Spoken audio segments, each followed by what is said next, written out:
为了不被资本割韭菜，我推掉所有商单，回老家拍了10条民宿宣传片，成功让镇上30几家闲置民宿全部客满。结果村民组织开会，第一件事就是给我看一份账单。启胜，你拍摄期间在各家民宿都住过，现在旺季房价都是500起步，我们给你们按内部价收个300吧。其他店主也纷纷开口，你视频流量那么大，后续收益我们也没分，这点房费就当支持家乡了。我瞪大眼睛，难以置信，这次推广我分文不取，劳心劳力，现在连住宿都要自费了。我没争辩，直接按账单付了全款。国庆前夕，村长又来找我，启胜，咱们新开发了旅游线路，再帮忙宣传一下。我让助理发去一份合同，我团队现在接推广是打包价，1条宣传视频20万，3条以上可以打9折。5·1小长假预热终于结束，我顶着39度的高烧，终于松口气。为了宣传家乡的民宿，这个月我都带团队不间断直播，每天从早播到晚，高强度的轮转，让团队不少人都熬红了眼睛。多谢大家的合作，我已经把这个月的工资加上奖金都发给你们了。团队20个人，每人1万的红包，不多，但也不少。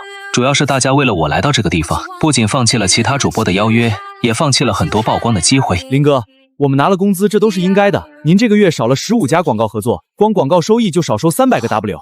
经纪人杨洋有些无奈，可是看着我都这样了，也不好太责怪。团队其他人听到杨洋的话，全都瞪大眼睛，倒吸一口气，对着我竖起大拇指。林哥，你为了宣传家乡，不仅一切自费，还花30个 W 雇佣我们团队，后台1分抽成都不要，你才是真的做好事啊！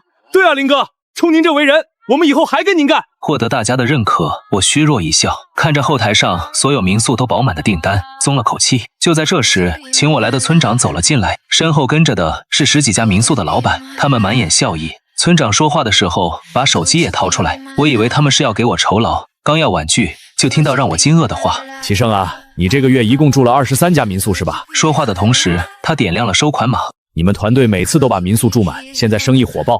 我们呢也不按旺季500一晚收，300一天，这样也不算亏待你。身后的一家民宿老板跟着点头。对啊，按现在的价格，起码得20个 W。这一唱一和的话，别说是我了，就连身后的团队们都懵了。经纪人杨洋更是气得脸都红了。我们住那里也是为了推广民宿啊，不去住哪个粉丝会来？他看着那些民宿老板贪婪的嘴脸，指了指身后的团队。林哥不收分文，帮你们把民宿都推广出去了，让你们每家每户5月份最起码都能赚最少10个 W， 加上镇子上的其他景点，起码带动了上百万的流量。我们这些团队可都是林哥30万请来的，就连奖金都是他自费的。你们竟然还要20万的住宿费用，我们在这里所有人的吃喝还有来回的路费，是不是也得和你们算算？听到这里，民宿老板们都赶紧低下头不吭声。站在村长身后的民宿老板张建国和我是邻居，他皱着眉头，端着一副长辈的架势。林启胜有那么多钱，为家乡贡献一下怎么了？再说了，我们这民宿的房间也不是大风刮来的，你们团队一来就把房间都住满了，这钱难道不该花吗？杨洋被张建国的脑回路给震惊了。凭什么林哥有钱就得被你们敲诈？光是5·1特销的直播，还有4月份一整个月的广告推广，林哥起码亏了500多万。别说是那20万的住宿费，他赔的钱都够你们镇上民宿赚1年的。杨洋的话很不好听，但也是事实。剩下的民宿老板脸都黑了，不敢接话。村长看气氛有些僵硬，看着我苦口婆心。林启胜同志，我们很感谢你为家乡做贡献，咱们镇上就出你这么一个网红，但是民宿也都是大家的心血，谁都指望用这个赚点钱，都是一个镇上的，你也都知道大家的生活不富裕，你轻轻松松的20万，对他们来说都是几个月甚至1年的生活费了。张建国也跟着点头。可不是，都说越有钱的人越抠门，果然是这样。你都花那么多钱雇团队了，再给我们20万的房费怎么了？我听说你出去请大老板吃饭，一顿都不止20万吧？听到张建国这么说，村长就像是有了支撑一样，把手机的收款码又亮出来。林启胜同志，你要理解大家的苦衷，不就是20万，你少吃一顿饭就出来了。民宿老板们听到这话，瞬间就找到理由，纷纷点头帮腔。对啊，我看你直播了，有时候光大哥的礼物就好多钱呢，不就是20万，你叫声榜一大哥不就出来了？对呗，民宿是我们押上所有身家开起来的，可不像你在镜头前卖笑就有钱拿，我还等着钱给我儿子娶媳妇呢，住宿费你们1分也别想少。我看着这些民宿老板气得冷笑，你们的民宿开了有3年，每年这时候能入住1成就不错了，往年不说娶媳妇，今年你们民宿都订满了，又来哭穷。背对的民宿老板哽了一下，一时间不知道说什么反驳，反倒是张建国摆手拉偏架，就是订满了才要钱的，要不是你们团队住满了，耽误我们好几天，我们还能赚得多。你个大网红，能不能别斤斤计较？我斤斤计较。我环视一圈，镇上的所有人都带着谴责的眼神看着我。为了给镇上拉一波5月份小长假的流量，我整个4月份都殚精竭虑的直播，从各种细节的整改到镇上各处景点的介绍，哪怕是操劳过度发高烧，我也咬牙坚持。团队的所有人也都是早出晚归，高强度的轮轴转，没有一声抱怨，都是为了想帮忙推广这里，让这里注入新的血液。没想到他们刚刚尝到甜头，就来和我算住宿费。我看着手背上挂水流下的青子针眼，满嘴的苦涩。我这1个月出钱出力的，就为了被他们奚落的。也许是我的表情太冷漠和嘲讽，张建国的脸上挂不住。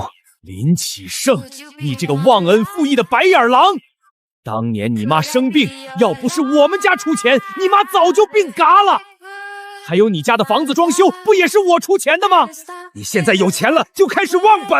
听张建国这么说，其他人都跟着来指责我。是啊，你这个小伙子有钱就把来时路给忘了，这么多年的书都念到狗肚子里去了。他们以为站在了道德的制高点上，拿着我以前的事情来给我定罪，殊不知那些回忆就像是毒刺一样，让我无法冷静。你们说这些话的时候，先弄明白事情真相。张建国是给我妈出了1000的医药费，那是因为我妈在他家帮忙被砸断了腿，我在医院给他跪了半个小时，他才掏钱甩我脸上，到现在我妈腿还有后遗症。我看张建国面子挂不住要反驳，说得更快了。至于装修房子，那是因为他儿子过年往我家屋里扔炮仗，把我家给烧光了。这些事情我们家不说是挂着邻里邻居的脸面，你竟然还敢拿出来当情分。听着我的话，杨洋也跟着站出来。林哥这么多年从来没因为这些恩怨积恨大结，他有钱也从来没忘本过。你们镇上的小学初中，他哪个没捐赠过？连续5年过年，他都捐赠100万的米面油给镇上的贫困户还有孤儿院。这些你们怎么不拿出来算账呢？杨洋是陪我一路走来的，我做的事情他都知道。他拿出我手机的各种捐款截图，怼到镇领导和众人面前，那些人纷纷后退不敢看。张建国更是被说得哑口无言，气得脸都紫了。就在这时，我的高中同学李莹带着男朋友和几个小混混挤进来，她冷哼一声，声音尖锐地指着我：林启盛，都是亲戚，你现在翻旧账是什么意思？现在是在商言商，你们团队住的我们的民宿就该给钱啊！他说完就把镇领导的收款码递过来，眼底都是嘲讽。平时你都装有钱人，怎么到这时候又抠门起来？20万而已，你直播一会儿给大哥笑一下不就有了？对于我们来说，可是能用好久的钱。李莹的男朋友也大声嚷着：没错，你们这么大的团队，不会是想赖账吧？我们可都知道你的账号，一个2000万粉丝的大主播当老赖，你们可也讨不到好处。话音落下，对面的人都拿出手机对到我面前，说要把我的嘴脸拍下来。给钱不给钱，我们就去网上评理。张建国看这么多人统一战线，也硬气起来，冷哼一声：林启盛，听老邻居一句话，把钱给我，你也不想让你的团队有个好歹吧？镇上的20几个人把门堵得死死的，全都亮出收款码让我付钱。看着他们的土匪做派，团队里的人也都受不了了，大家都是血气方刚的时候，直接就站到我身前和他们对峙。你们怎么有脸要钱的？之前林哥过来住，你们用的爹劣洗衣棉，屋里还有臭虫，给林哥都咬得满身是包。你们有的装修老旧，杂物堆积，差点把林哥的脚给扭伤。你们怎么不说呢？我刚来的时候，这边的民宿很多问题，卫生问题、消防问题，还有各种服务问题。我这边发现了，就赶紧让他们整改。劳累过度就赶紧去打针吃药。观众们看到的那些温馨小院，其实很多都是我帮忙设计的。如今他们把我团团围住要住宿费，真够可笑的。看着他们贪婪的嘴脸，我那一腔热血都被浇灭了。这个时候，团队的人和对面已经要打起来了。你们这些狗东西，之前直播的时候怎么不说要林哥交住宿费呢？那么多广告商把钱捧过来求林哥去住，要不是我们直播推广，你们的房子现在还养老鼠呢。团队的小伙子们说话很辣，让对方恼羞成怒，看马上就要事态升级，我赶紧大声喊停，都别冲动。团队的人气呼呼的扭头看我，我苦笑一下，对着手机扫了一下，20万过去了，付款成功的声音响彻整个房间。我不想再争谁对谁错了，钱给了，我们可以走了吧？大家拿好设备，看我付款。团队的人都不服气，杨洋更是泪眼汪汪的。林哥，凭什么给他们？听着周围民宿老板得意开心的声音，我对着大家摇摇头。现在我不想争论了，只想离开这里。然而下一秒，李莹竟然又说话了。等会儿林启胜，既然都算账了，那还有一笔钱也得算明白。我看别的镇上的民宿，节假日的时候都涨到800了，凭什么就你给我们卖500？我们的民宿少说都有10几个房间，一天就损失好几千块呢。听到他的话，其他的民宿老板也都跟着点头。对，这个损失你也得赔偿。我算了下，513天，他还得给咱们再拿出60万来。杨洋一听，气得浑身都颤抖起来。你们要不要脸？就你们那个房屋质量，还定价800，你们的屋子镶金店的，就你们之前的那些装修，狗路过都不会进去。要不是林哥给你们整改，你还连200都没人住。说完这些，杨洋指着房间里的窗帘和吊灯。你们民宿的这些东西，下到洗衣液、一次性洗漱用品，上到窗帘、躺椅，全都是林哥给你们谈妥的。他一个人为了你们镇上花了多少心血，你们这些白眼狼！李莹根本不听杨洋的话，不屑地摆摆手。我也是读了大学的，别拿这些烂借口糊弄我。林启胜谈的这些东西，还不是有差价可以赚，不然他怎么不免费给我们？再说不就是直播吗？坐在那儿说说话，能累到哪里？真以为我不知道他钱怎么赚的？少在这儿又当又立的！身后的民宿老板们也都跟着点头。对，莹莹你说的一点都对，你们别想狡辩，赶紧给钱，赶紧给钱！杨洋看着李莹那尖酸刻薄的样子，感觉不可置信。李莹，我破能木。如果不是林哥，你现在都被你爸给赶出去了。是林哥资助你上的大学，你就这么背差戏？以前林哥直播，你难道看不到他的辛苦？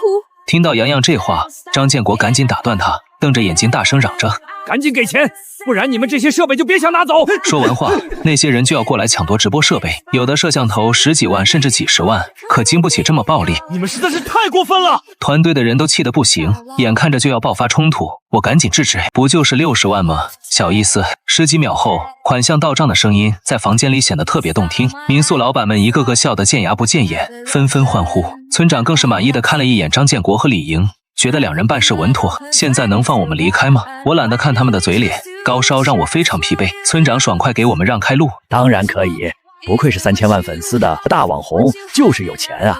以后我们继续合作，下次再推广一下周围的养殖场。我没说话，带着团队终于能够离开这里，身后是李莹嚣张得意的笑声，还有张建国要请客的吆喝。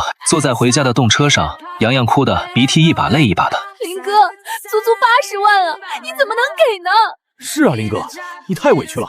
听着团队小伙伴们的抱怨，我闭上眼睛靠在椅背上。放心，真以为我的钱那么好拿吗？他们想踩着我发财，那就别怪我也心狠手辣。回到家里，我给直播团队又发了每人5000的押金费，甚至还告诉他们，过几天我养好病就过来跟我一起干，我的公司就需要他们这些正直又有热情的年轻人。洋洋还是闷闷不乐的样子，我知道他在心疼我，一挥手给他订了2个新款的包包，又买了2套限量款化妆品，这才把小姑娘哄好。林哥，镇上的白眼狼也就算了，那个李莹真的太过分了。当初你上大学的时候也不富裕，他连夜跑到你家给你跪下磕头，你咬牙连着他的大学学费一起供了，才让他没直接嫁出去。可现在他大学毕业了，回到镇上就背刺你，我都为你不值得。杨洋气鼓鼓的，觉得李莹太恶心了。我微微一笑，那80万是我给自己买的教训，提前看清这些人，比我被他们算计死强多了。而且他们以为这钱是那么好拿的，亏吃一次就够了。而且我让他们怎么吃的就怎么给我吐出来，机会很快就来了。金秋9月，马上就到了11和中秋合在一起的8天长假，镇上的领导又给我打来电话。林启胜同志，马上就要到11了，你什么时候过来再做一场直播？这次顺便把周围的养殖场还有一些农村的民宿也带上。哦，对了，还有采摘园，我们已经定好价格，你在后台上架就行。听着他那理所应当的语气，我勾唇一笑。领导照顾我生意当然好了，我们这边商务推广直播1场20万，3场以上有折扣，如果是10场以上就再送1场，佣金我要2成，还有直播团队的食宿，来回车票报销。我还没说完，镇领导那边语气就不对劲了。林启胜同志，你这是翻旧账。翻什么旧账？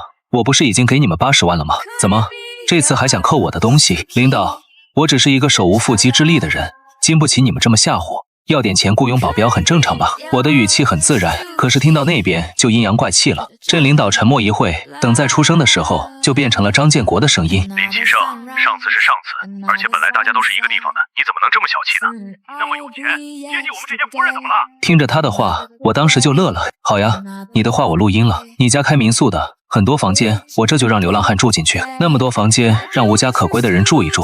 怎么了？我的回怼让张建国哑口无言。我用他的话来攻击他是最好的武器。又过了几秒，电话又换了人，变成李莹了。他走的是苦情路线。林哥，上次的事情你别生气，我们也是穷怕了，这次我们给你打折还不行吗？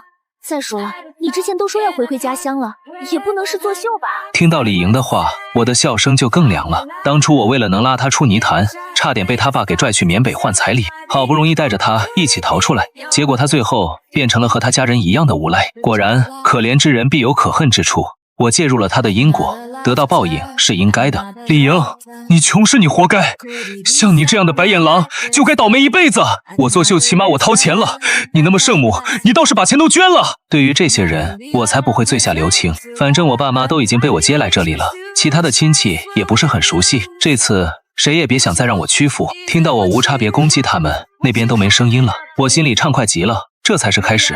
其实你别得意，这世上又不是你一个主播，我们离了你照样能爆火。李莹被我戳了肺管子，恼羞成怒，直接挂断电话。我看着电话笑了笑，我要的当然就是这个效果了，不然怎么坑他们？林哥，他们上钩了！第二天，洋洋就拿着合同，兴奋的像是动物园的猩猩。我勾唇一笑，拿了合同看起来。昨天我和那些人撕破脸，他们就憋了一口气，似乎卯足劲要挣回面子，证明没有我照样能让镇上的民宿火起来。他们接洽了不少主播，但凡有点名气的，根本看不上他们那几万块的劳务费，而且还是10几个民宿轮流去直播，真把他们当生产队的驴用呢。有那个功夫，主播们带2场货就能赚个几十万。镇上的那些人处处碰壁，也知道了我当初真的是在做公益，他们后悔的同时又不想给我认错，只能再加价找主播。后来李莹说她认识几个主播，可以问问价格，就和当初跟着我直播时加的几个主播聊天，没想到这些主播竟然同意了，以1场5万块的价格答应过去直播。李莹一下子成了镇上的功臣，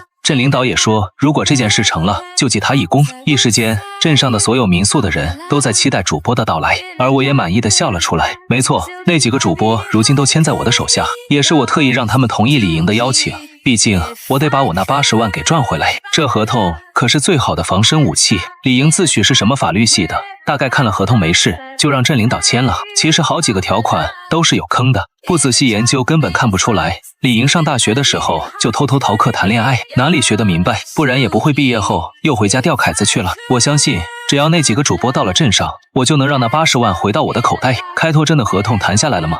我按下心里的激动，看向洋洋。谈下来了，那边的领导可相当给力了，不仅让咱们住规格最好的鼓楼，还专门封闭了新建设的古镇让咱们直播，而且那边说了，只要咱们过去，想要什么条件随便提。虽然我上次被坑了80万，但是我的名头也在附近的城镇打响了，大家都知道我凭一己之力带火了一个镇子的消费，尤其听说我和镇子上闹得不愉快，全都卯足劲的和我接触，给的条件一个比一个好。尤其是这个开拓镇和我们镇上一直都是互相竞争的关系，尤其是那个镇领导和我们镇的领导都在争取一个向上爬的机会，加上开拓镇真的是孤注一掷，修缮了一条古街作为当地的特色，所以他们急需这次机会打响名头。我看了他们的条件，为期10天的直播，每天播出2小时，带着大家一起逛古镇，团队的食宿和车费全包，另外再加50万的辛苦费，至于其他时间我接着做直播带货都是我的自由，条件还算可以，主要是那边非常客气，我很满意。通知大家出去干活，顺便带家人一起过去，就当团建了，费用我出。这次我不光要让那80万回来，还要把李莹和张建国他们踩在脚下，告诉他们什么叫自取其辱。9月中旬，我们和那几个女主播一起出发，我去了开拓镇，他们则是去了我家的镇子。从他们到地方开始，就开始各种找麻烦，不是住宿环境太差，就是吃的不行，非得住在镇上最高档的酒店里。可是你们不是要推广民宿吗？镇领导脸色有些不好，上次我为了推广，可是一直都住在那里的。几个女主播顿时嗤笑出来。你们就给那点钱，我们直播的时候过去就行了。合同上可是说了，我们能自己选择住宿的地方，如果你们非得让我们住过去，得加钱。他们签的合同可是白纸黑字写着呢。张建国他们在镇领导身后皱了眉头，合同上说每个民宿直播就2个小时，而且各种文案和台词都得他们自己准备，最主要的是佣金要抽30%，每个条件都让他们不爽，同时也让他们想到我当初为了他们兢兢业业的样子。这样的对比让大家越发觉得不满。可是合同已经签了，如果违约的话，要拿200万的违约金，这让尝过甜头的他们怎么可能同意？最后只能咬牙同意加钱，让他们住在民宿里直播。可等到了民宿，几个女主播又开始讲条件，床垫不够柔软，睡得不舒服。房子里一股潮味不喜欢，还有外面有很多蚊子，让他们睡不着。最主要的是，他们带来了30人的团队，每个人的食宿标准都很高，在谁家民宿直播，那家就要负责吃喝住行。于是乎，没等主播开始直播，他们就已经花费上万元。好不容易等到直播了，可是女主播们又化妆又换衣服，磨磨蹭蹭的卡时间，要不然就是开了直播间和观众们纯聊天，半点不提民宿的推广。民宿老板想要催一下，就被团队的工作人员给隔开。合同上说了，不要打扰直播。你们的文案就那么几句话，我们几分钟就说完了，2个小时总不能让我们大眼瞪眼吧？工作人员的话让民宿老板一噎，上次我全部都包揽了，他们根本不知道这些，只要坐着等后台爆单收钱就行。可是这次当看到其他主播的态度，才知道我的不同。好不容易在最后半小时的时候，几个主播终于说了文案上的推广词，几句话的功夫，后台根本没几个人订的。等直播结束，民宿老板不干了，要让主播们退钱，甚至还准备找人来像之前围攻我一样围攻他们。可是当团队里走出来5个膀大腰圆、健硕无比的保镖时，大家都怂了。退钱是不可能的，合同上可是签了，直播的节奏完全是我们把控。而且我们只负责直播推广，不管后台的销量。要是觉得我们不行，你们可以换别人啊。对了，记得把违约金付了。女主播们笑呵呵的，一点不怕。那5个人可是我特意找来的专业保镖，不说1个打10个，但是这些普通人1个人打5个是没问题的。尤其他们本来就是欺软怕硬的东西，见女主播们不好惹，就只能生窝囊气。等女主播们去了下一个民宿，依旧是这样的态度，想要让他们积极，可以啊，加钱。如今杂七杂八的，女主播们在2天的时间就已经给我打回来20万。我这边准备直播，顺便夸了他们几句，并且承诺等他们回来就收拾收拾，让他们升咖。谢谢老板，就算是没有这些奖励，我们也会帮您讨回公道的。这几个女孩都是从农村出来的，家里重男轻女，早早就来到大城市打工。我就是在他们要走投无路，差点误入歧途的时候，伸手帮一把。李莹是白眼狼，但我也不能否定所有人。果然，他们很争气，也很感恩，知道我受了这么大的委屈，一个个都争着来给我报仇，甚至赌上了主播的前途。毕竟他们这种行径被爆出去，真的没人敢用了。不过他们不在意，毕竟就算是在我的手里当打杂的，也比在外面强多了。在女主播们把镇上搅和得乌烟瘴气的时候，我的直播也开始了。我前几天过来，经过一番考察，给古镇提出了一些建议，增加 NPC 互动，让游客有沉浸代入感，还有一些店铺的商品类别也稍微做出调整。最主要的是，那些住宿的客栈不仅要达到标准，也得有当地的特色。开拓镇的领导听取意见后，直接就让人开始改。今天终于修改完毕，也该是我们直播的时候了。直播刚一开始，就进来10几万的观众。我一副古代公子哥的打扮，走在古镇上，身边经过的人也都是古装扮相，就连互相说话也都是一股古代风味。看着这新奇的样子，观众们都问是哪里。我故意吊胃口，沉浸式带着大家直播间的观众们玩了2个小时。古镇上从织布到打铁，从制作面人到扎染布料，不仅收费大众，而且质量还很好。最主要集齐任务戳后，就能在景区换纪念品，从冰箱贴到可爱的小玩偶，都是镇上的人制作而成，质量没得说。一直等直播间到50万了，我才打开古镇的购票链接，告诉大家所在的位置。为了让观众们更全面了解古镇，镇领导一直在边上为大家解答。看着紧张腼腆却还硬着头皮上的领导，直播间的观众也都是善意的调侃，后台成交的声音也不断弹出来。我直播间的质量一向有口皆碑，但凡是我推荐的都有保障，那些老粉都闭眼入，新粉丝看着古镇的环境也都很心动。最主要这边提供专车接送，每小时就有车子在车站和火车站那等着，游客们不用怕过不来，还等什么？赶紧订啊！等着景区火起来，可就没这个优惠了。粉丝们直接开始冲，不到2小时，从门票到古镇上的民宿和客栈都爆单。镇领导激动的眼睛都红了，一直说谢谢。就在这时，直播间里突然出现很多不同的声音。这个主播就是个双标狗，不管自己老家死活去掐烂钱。那古街我去过，特别烂。他为了赚钱就是在说瞎话，对，他就是个小人耍大牌，还是老赖，最主要为人特别没礼貌。我有视频为证。那些弹幕我看到后挑了眉头，不用想都知道是李莹和张建国干的。他们那边直播惨淡，我这边火爆异常，刷到我的直播间恨得牙痒痒。想到之前的录像和找我合作时的电话录音，干脆就都传上来。既然我不同意合作，那就干脆毁了我。随着那些评论排成队形，直播间很多路人就开始质疑我。我的直播间也因为这件事人数直接破100万，感谢李莹和张建国他们给的流量，我不接住都对不起他们。我用备用手机点开他们的账号，果然有经过剪辑的视频，里面是李莹他们卖惨，而我拒绝给钱的镜头。末尾的时候还有我上次对镇领导和李莹他们说的话。但从这视频来看，我确实是塌房了。面对弹幕上越来越多的质疑，我微微一笑，拿出了手机，感谢对方送来的视频证据，我终于可以起诉了。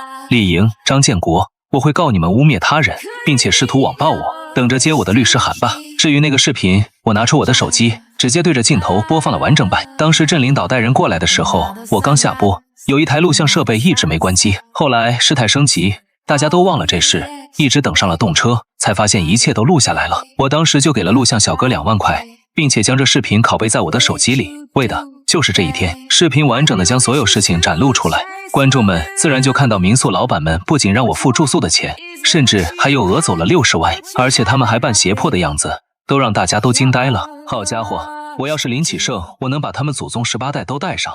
林启胜还是太文明了。林启胜，我该说说你不对了，你怎么就没骂人呢？你不行叫我啊，我祖传泼妇。此时众人不但没怪我，反而都支持我，而且还有人出了各种方法真实李莹他们。兄弟们，这样的白眼狼还留着干什么？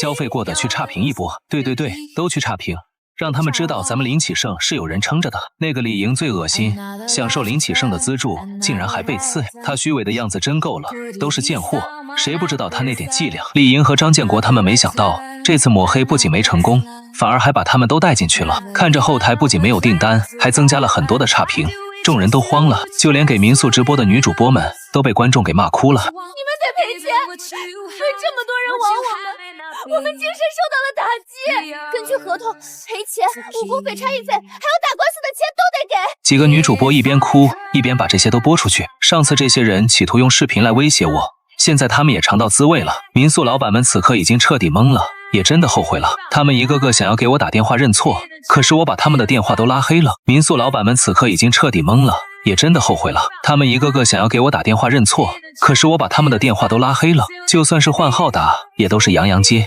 他一点情面都不给。怎么样，80万花得开心吗？之后就挂了电话。开拓镇的古街火了，随之我的老家镇子也火了，当然是被骂火的。我直播的切片被广泛转发，每条都爆了。大家看着我遭遇的威胁和道德绑架，直接把镇子上的那些民宿骂上热搜。第二天一早，我听说镇领导被叫走调查了，张建国家的民宿被人泼了2桶屎，短时间内没办法再营业。李莹本来要谈婚论嫁的男友和她光速分手，毕竟她已经成了白眼狼和绿茶婊的代名词，娶了她全家都得被骂。听说分手的当天，她就被家里人捆走，直接卖了20万彩礼，嫁给当初那个傻子。不过这次再也没有我去救她了。镇子上的其他民宿也都坏了名声，大家宁愿去开拓镇玩，也不来这里。半个月后都相继关门。至于我，因为这2场出色的直播带货，身价倍增，我的事业会更红火，我也会继续捐赠事业。